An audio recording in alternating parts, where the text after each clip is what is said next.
শীতে বোরের সৌন্দর্য আরো দ্বিগুণ করে সরিষা ফুল।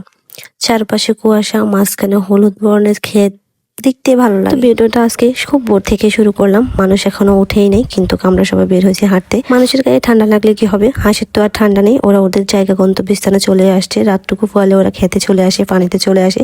বাড়ি ফিরতে না ফিরতে দেখি আমার খালা শ্বশুরের পালিতে একটা মুরগি জবাই করতেছে আমাদের জন্য। তো আজকে সারাদিন আমরা কি খাবো না খাবো সবকিছু মিলে থাকছে আজকের এই ভিডিও। তো শুরু করা যাক। এই আসতে না আসতে তো দেখলাম একটা মুরগি জবাই করতেছে। আবার আমার খালা শ্বশুরে আমাদের জন্য ওনাদের নিজের ক্ষেতের মাছ ওগুলাও রেখে দিচ্ছে আমাদের জন্য। মাছ কিন্তু খুব বেশি না, কিন্তু দেখতে এত পরিমাণ ভালো লাগতেছে, চকচক করতেছে, দেশি মাছ বলে কথা। গ্রামের বাড়ির মধ্যে প্রায় মাছ নিয়ে আসে। তো আমার খালা শ্বশুর আবার মাছ নিয়েছিল মাটির নিচে আলু রান্না করবে বলে। তো এগুলো উনি নিজ হাতে লাগাইছিল, আর এগুলো আমার খালু শ্বশুর লাগাইছিল নিজ হাতে।